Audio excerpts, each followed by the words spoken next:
시간에 저는 선악의 우주적 대쟁투의 시작과 결말 이런 제목으로 함께 말씀의 은혜를 나누고자 합니다. 우리는 모두 인생을 살면서 한 가지 질문을 하게 됩니다.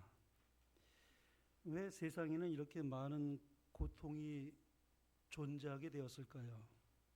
왜 전쟁이 있고, 왜 눈물이 있고, 왜 죽음이 있게 된 것일까요?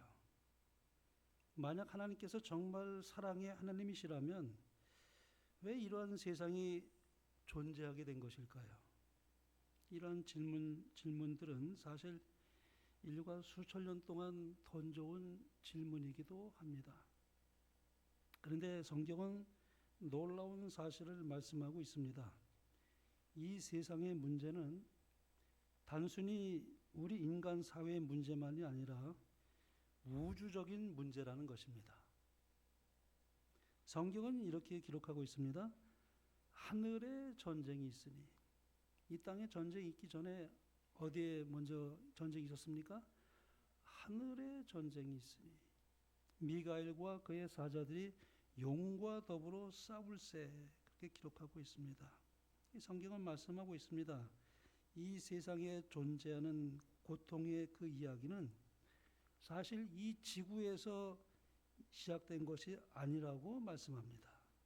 아주 오래전 완벽했던 하늘에서 한 천사가 하나님을 의심하기 시작했습니다. 그 천사는 빛나고 아름다운 존재였습니다. 지혜가 뛰어났고 수많은 천사들의 존경을 받던 최고의 천사였습니다. 하나님의 보좌 가장 가까이 그 보좌를 지키고 있었던 천사 중에 예수님 다음으로는 가장 높은 직위를 가진 천사장이었습니다. 그런데 어느 날 그의 마음속에 한 생각이 들어왔습니다. 하나님은 정말 공정하신 분인가? 그 외에도 많은 그런 이야기가 있지만은 그냥 대표적으로 이 질문을 하나 제가 넣었습니다.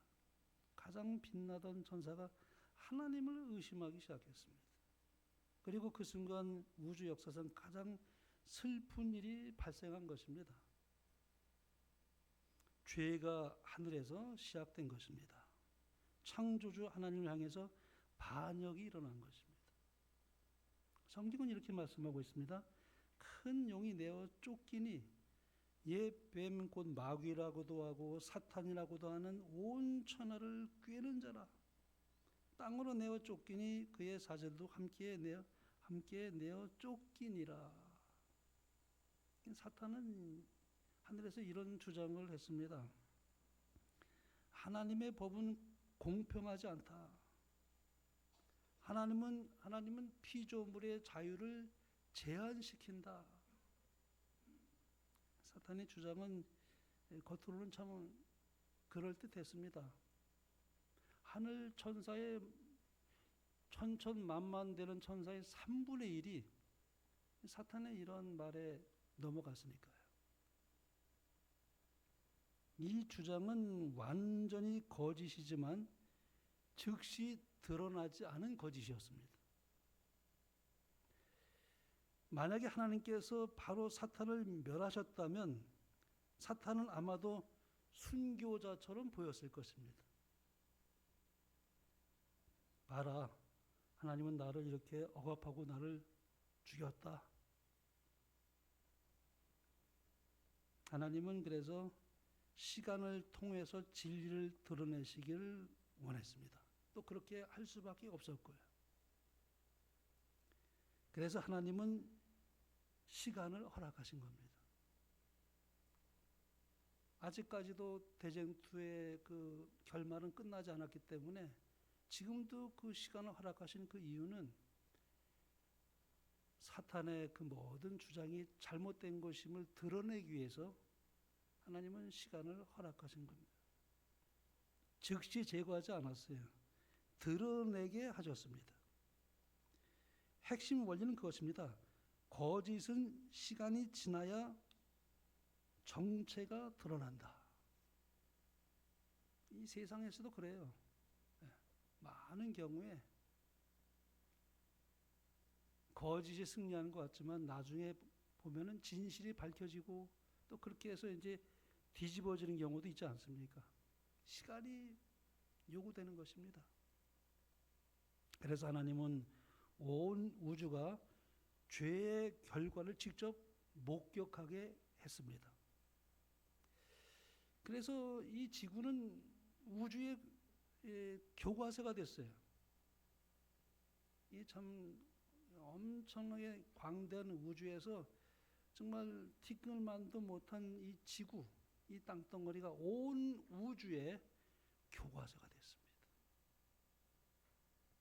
그래서 이 전쟁의 더의 그 다음 무대가 바로 이 지구로 옮겨진 것을 보게 됩니다. 에덴 동산에서 시작된 이제 최초의 기만이었죠. 사탄이 아주 교묘하게 하와에게 접근했습니다.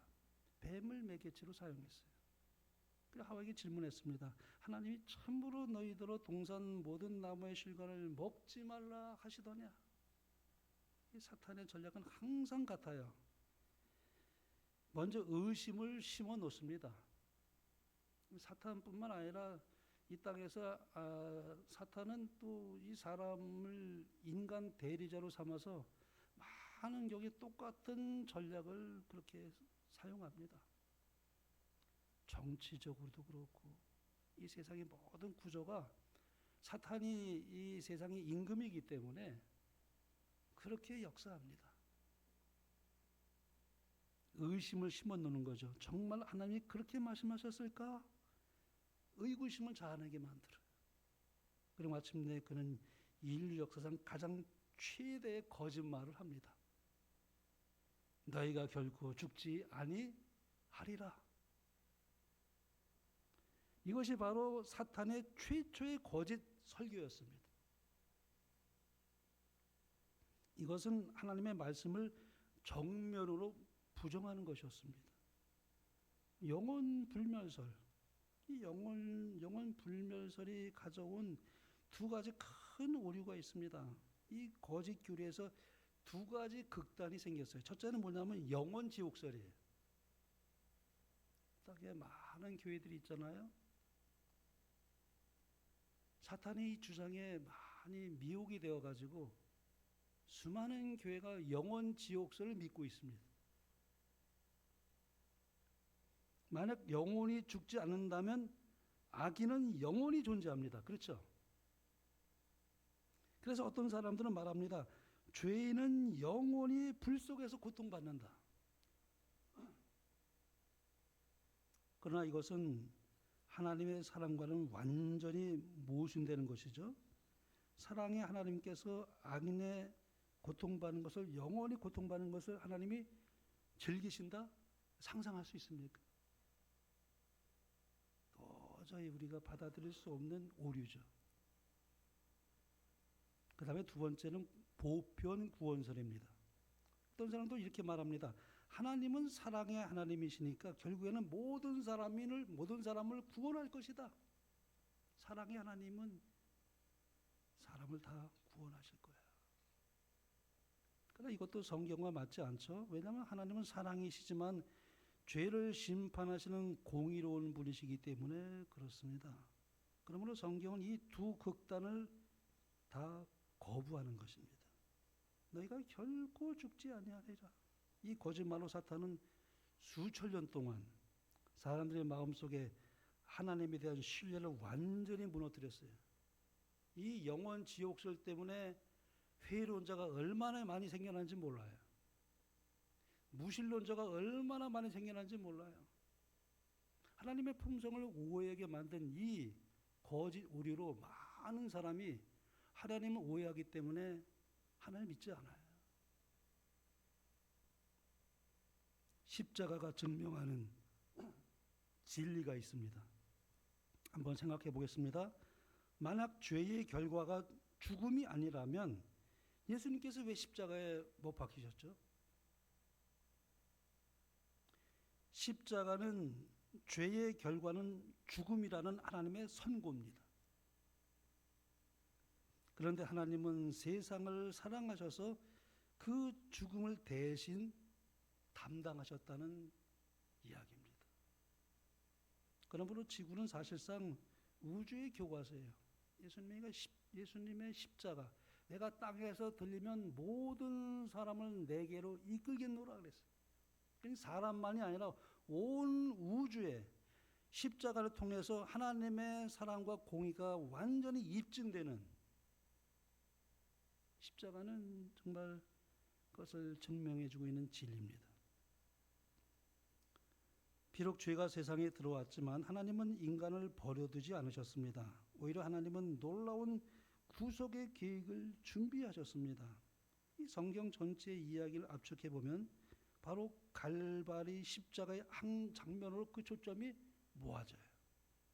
그래서 우리는 성경을 우리가 읽을 때 십자가를 통해서 말씀을 보는 데 익숙해져야 됩니다. 모든 성경이 예수님을 증거할 뿐만 아니라 십자가에 초점을 맞추고 있어요. 그래야 또 성경을 바르게 이해하게 됩니다. 하나님이 세상을 이처럼 사랑하사 독생자를 주셨으니, 그 십자가에서 우주는 처음으로 목격했습니다. 누가 옳은지, 하나님이 옳은 것인지 사탄이 옳은 것인지 온 우주 앞에 드러난 사건이었습니다. 하나님께서는 모두가 납득할 수 있는 심판을 하세요. 여러분, 이 세상에는 그 재판이라는 것이 허무맹랑한 재판도 참 많아요, 여러분. 그렇지 않습니까? 인간이 불완전하니까 법도 불완전하고 판사도 불완전하고 도저히 납득할 수 없는 재판을 하기도 합니다. 근데 하나님은 온 우주가 납득할 수 있는 재판을 합니다. 하나님은 단순히 힘으로 이기시는 분이 아니에요. 모든 존재가 인정하는 방식으로 재판하시고 또 그렇게 끝을 내시는 분이에요. 독재적 심판하지 아니하십니다. 투명한 심판이에요. 온 우주가 납득할 수 있는 재판을 하십니다.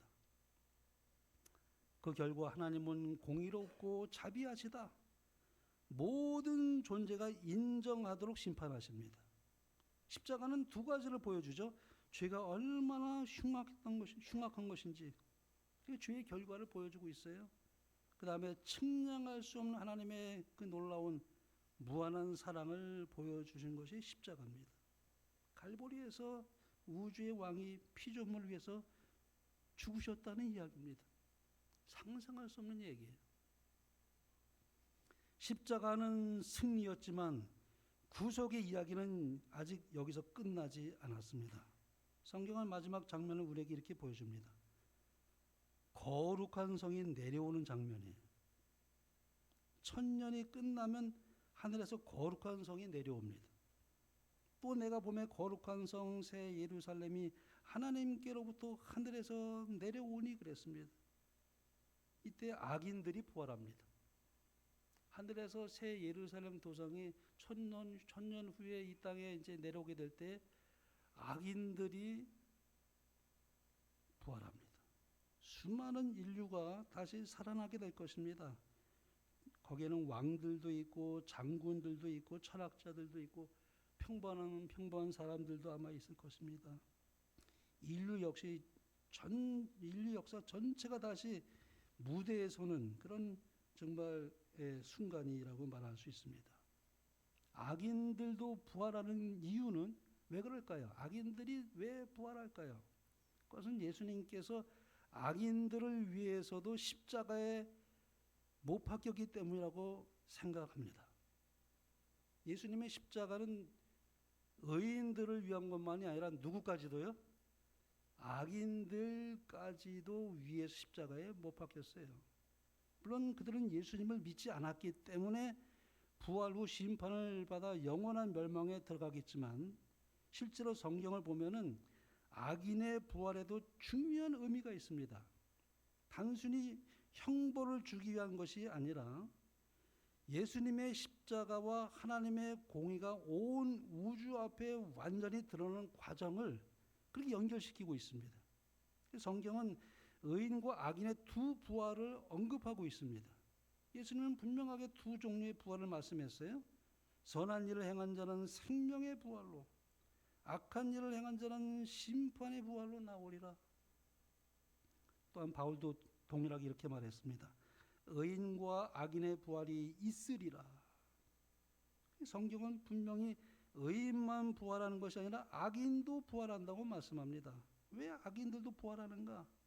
여기에는 아주 몇 가지 중요한 이유가 있습니다.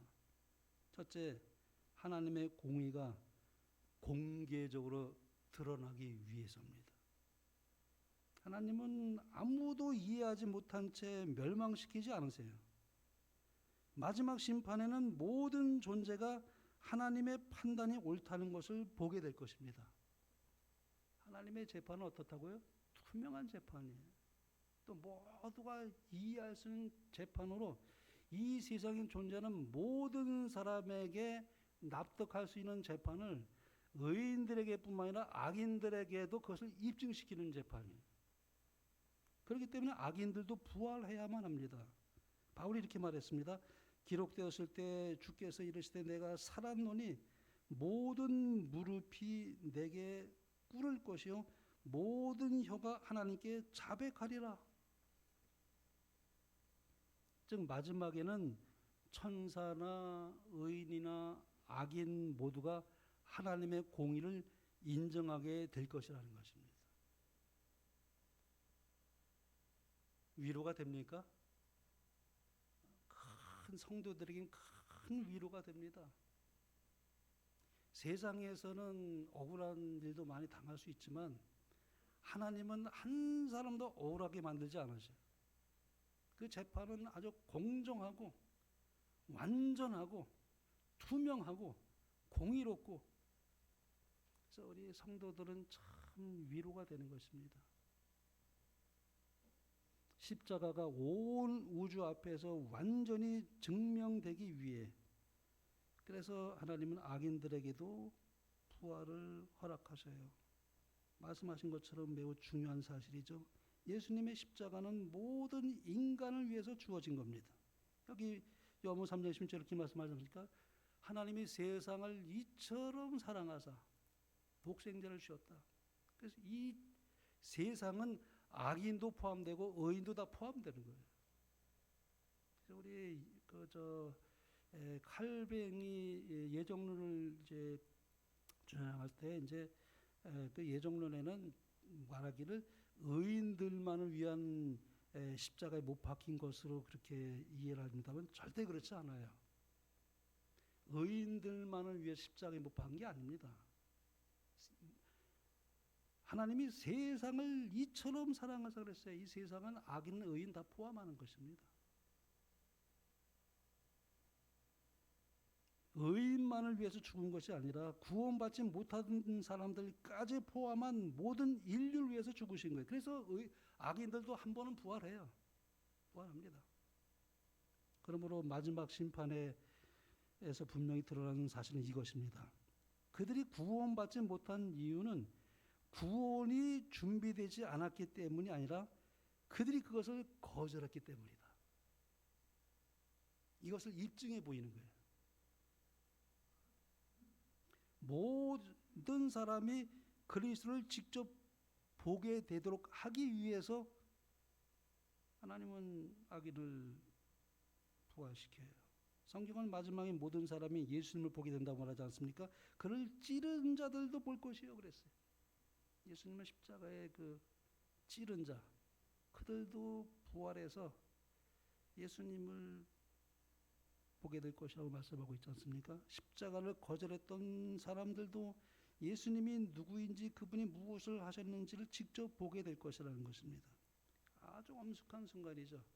지금 우리가 하나님 믿지 않는 사람들이 보기에는 예수님을 알지 못하는 사람도 있을 수 있고 또 그 은혜를 등한히 여긴 사람들도 있고 세상에 파묻혀서 그렇게 그 구원의 가치를 그렇게 뭐 별로 그렇게 귀 여기지도 않고 살아갔던 모든 사람들을 포함해서 어떤 모든 사람인지 간에 부활해서 십자가를 볼 수 있는 광경이 펼쳐지게 될 것이라는 것입니다. 엄숙한 순간이에요. 악인들도 결국 가서는 하나님의 의를 인정하게 될 것입니다. 성경은 마지막 이렇게 묘사합니다. 주 하나님 곧 전능하신 이여 하시는 일이 크고 놀라우시도다. 주의 길이 의롭고 참되시도다. 악인들도 하나님의 공의를 인정하는 날이 반드시 오게 될 것입니다. 마지막에는 강제로 굴복시키는 거 아니에요. 하나님은 절대 강요하지 않으신다 그랬어요. 얼마나 우리 하나님은 참 좋으신 하나님인지, 우리를 강제해서 로봇을 만들지 아니하시고 나의 이 자유, 선택의 자유를 존중하셔서 나를 강요하지 않으세요. 강요하시게 되면은 그건 속박이죠. 근데 하나님의 율법은 절대 속박이 아니거든요. 그건 우리의 행복을 지켜주는 울타리거든요. 하나님은 우리에게 모든 것 좋은 것을 다 아낌없이 주시는 분이에요. 모든 존재가 하나님의 판단이 공의롭다는 것을 인정하게 될 것입니다. 그 후에 최종적인 멸망이 이루어집니다. 성경은 악인의 마지막을 이렇게 설명합니다. 죄의 삭은 사망이요 그랬어요. 이 사망은 둘째 사망을 의미합니다. 영원한 멸망이에요. 생명과의 영원한 이별이에요. 그래서 계시록 20장에는 그것을 둘째 사망이라고 언급하고 있습니다. 악인의 최종 결과는 불에 영원히 고통받는 형벌이 아니라 영원한 멸망, 둘째 사망입니다. 그 영원 지옥설이 아주 잘못된 것이잖아요. 영원히 고통받는다고 그랬잖아요. 영원한 멸망이지 영원한 형벌의 고통이 아닙니다. 그래서 악인의 부활은 십자가의 의미와 자연스럽게 연결됩니다. 말씀하신 이것을 더 확장하면 이렇게 정리할 수 있습니다. 악인의 부활은 첫째, 하나님께서 모든 사람을 위해 구원을 준비하셨다는 사실을 보여주고, 두 번째, 그들이 그 구원을 거절했다는 사실이 분명히 드러나며, 세 번째, 하나님의 심판이 완전히 공의롭다는 것이 온 우주 앞에 증명되는 과정이다. 우리가 상상하는 마지막 장면이 또 있습니다. 모든 인류가 부활하고 난 다음에 예수님이 십자가 다시 이렇게 드려질 때 아담부터 마지막 사람까지 의인과 악인 모두가 십자가를 바라보는 때가 올 것이라는 거예요. 그 순간 온 우주는 하나님을 이해하게 됩니다. 하나님은 할 수 있는 모든 것을 다 하셨다는 사실을 알게 됩니다. 그래서 마지막에 하나님은 사랑과 공의 모두에 완전히 정당하신 분으로 드러난 때가 와요. 여러분 참 이게 우리가 이제 악인들이 이제 부활한다고 하지 않았습니까? 근데 하나님께서 하늘을 스크린으로 해서 악인들에게 아담과 하와가 창조될 때부터 그가 어떻게 범죄하게 되고, 그래서 하나님을 떠나면서 아담의 모든 후손들이 어떻게 진행되어 왔고, 노아 홍수를 비롯해서 그 모든 역사의 굵직굵직한 사건을 보여주며 나중에는 십자가까지 다 하늘을 스크린해서 보여준다 그랬어요. 이 세상에 우리가 아마 예수님을 알지 못했던 사람들일지라도 그때 가서는 다 그것을 보게 될 날이 올 것입니다. 근데 하나님은 그 모든 사건마다 섭리하셔서 우리를 구원하시려고 성령을 끊임없이 우리 보내시고 호소하고, 또 그렇게 때로는 섭리하셔서 인도하시려고 했는데 사람이 거부한 것이 드러납니다.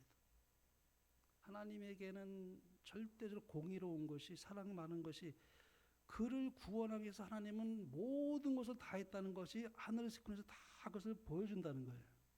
우주적인 사건뿐만 아니라 내 개인적인 모든 것까지 다 보여준다는 거예요. 참 놀라운 일이 아니겠습니까? 요즘에는 나라도 참 현대 여러분 그 과학이 얼마나 발달했는지, 뭐 핸드폰에 거기 뭐 들어가 있는 것 전부 다 뭘 한다 그러잖아요. 다 밝혀내죠. 다 지웠지만 다시 그걸 해독하잖아요.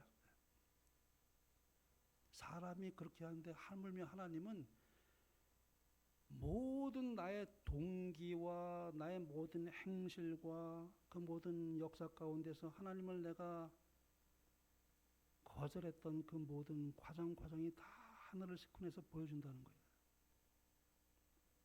근데 사탄이 이제 마지막 속임수가 있어요. 이 사람들을 선동하죠. 하늘에서 새 예루살렘이 이제 내려왔는데 이렇게 선동을 합니다.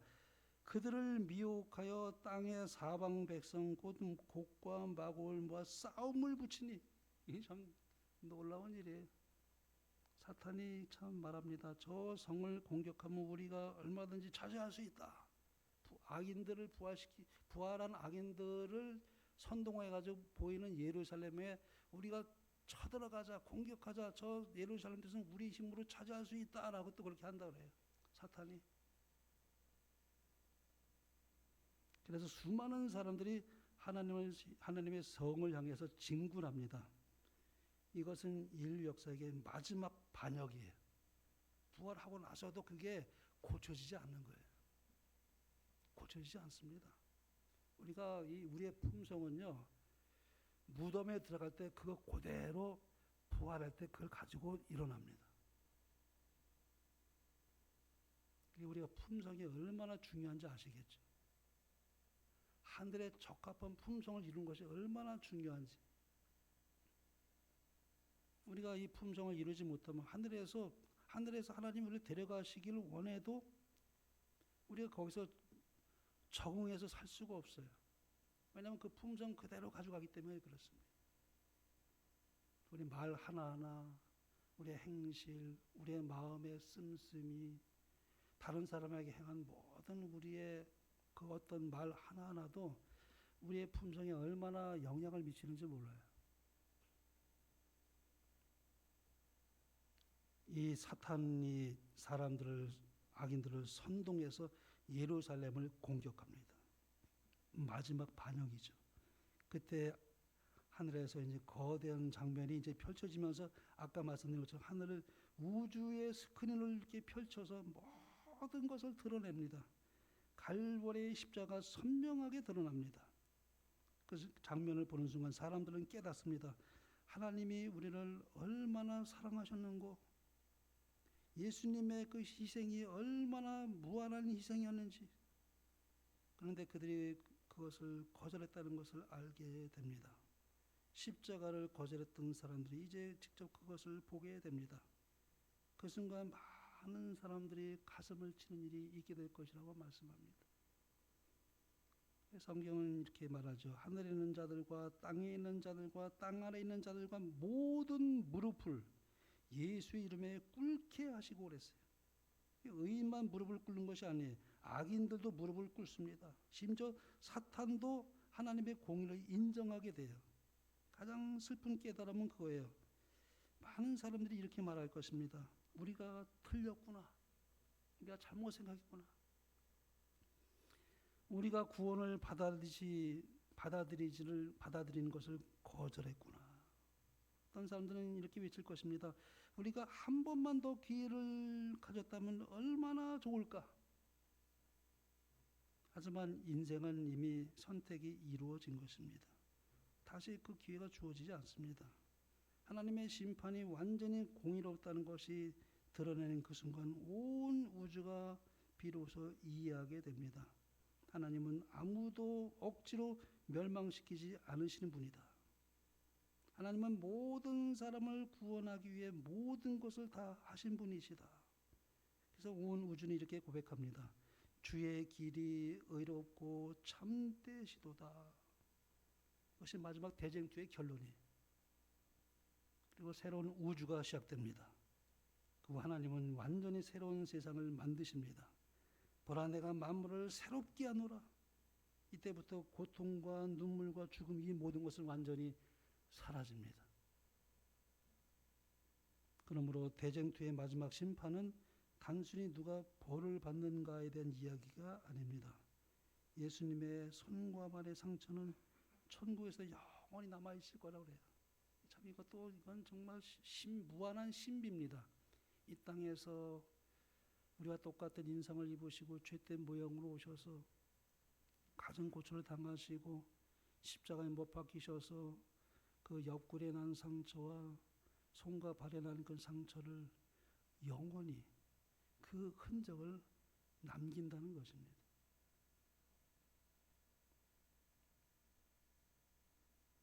부활하신 예수님은 영광스러운 몸을 가지셨지만 놀랍게도 십자가의 그 상처는 그대로 가지고 계셨어요. 그래서 부활 후에도 그 상처가 남아있는 것을 우리는 그 도마에게도 그것을 보이지 않았습니까? 손에 못자국을 보지 않고 내 손을 그 손자국 못자국에 넣지 않고는 믿지 아니하겠노라. 그렇게 이제 말한 그 도마와 예수님의 그 대화가 있습니다. 그래서 예수님이 도마에게 말했잖아요. 네 손을 내밀어 내 옆구리에 넣어 보라. 부활하신 후에도 그 상처는 사라지지 않았던 것입니다. 천국에서 가장 정말 중요한 것은 어떤 의미에서 이 창조가 아니라 구속이에요.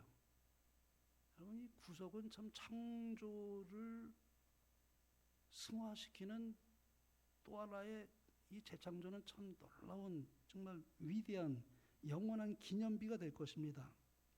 하나님은 우주를 창조했지만 죄인을 구원하기 위해 하나님 자신이 고초를 겪으신 이 지구가 그래서 우주의 수도가 됩니다. 수도가 될 수밖에 없어요. 대쟁투가 끝난 후에도 우주는 항상 한 가지를 기억하게 됩니다. 죄가 얼마나 가져온 그 큰 죄의 참상이 그 결과가 어떤 끔찍한 비극을 가져다 주었는지, 그리고 하나님께서 얼마나 놀라운 무한한 희생과 사랑을 보여주셨는지, 예수님의 상처는 그 사실을 영원히 보여주는 것입니다. 영원히 보여주는 거예요. 다시는 죄가 존재할 수가 없죠. 천국에서 우리가 예수님 볼 때 그분의 손에 있는 상처를 우리가 보게 될 것입니다.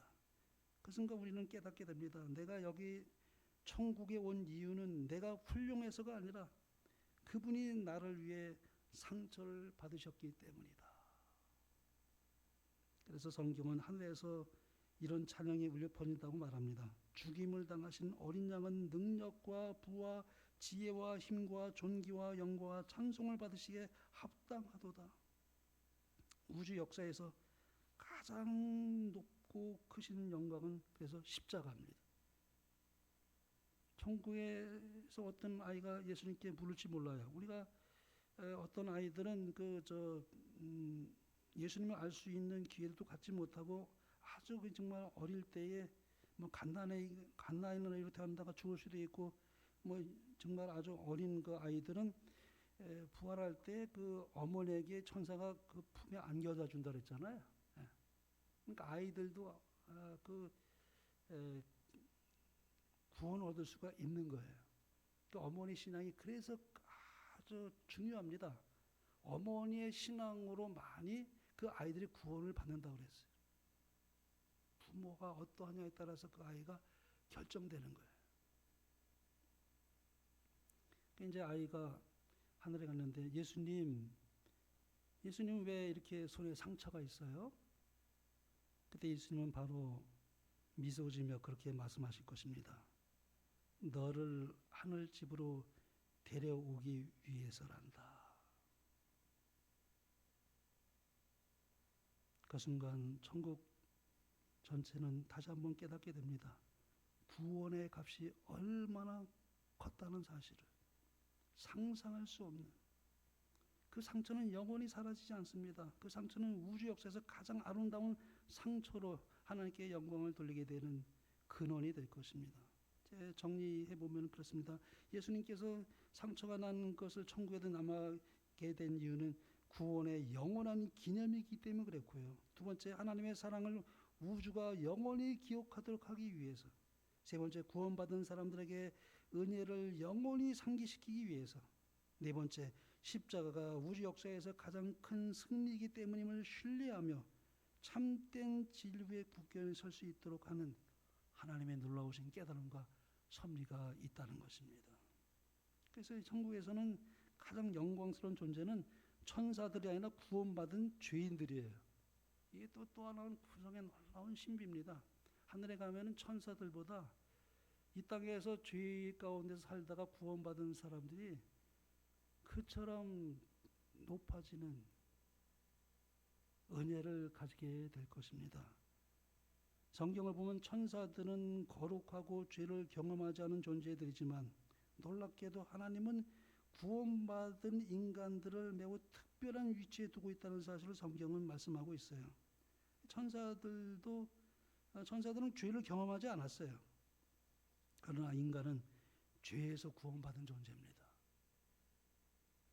그래서 하나님은 구원받은 사람들을 통해서 은혜의 깊이를 우주에 보여주시고 온 우주에 영원히 간증하며 하나님께 영광 돌릴 수 있는 존재가 됩니다. 성경은 이렇게 말합니다. 이는 그리스도 예수 안에서 우리에게 자비하심으로써 그 은혜의 지극히 풍성함을 오는 여러 세대에 나타내려 하심이라. 영원히. 인류는 예수님과 특별한 연합을 가지게 되었죠.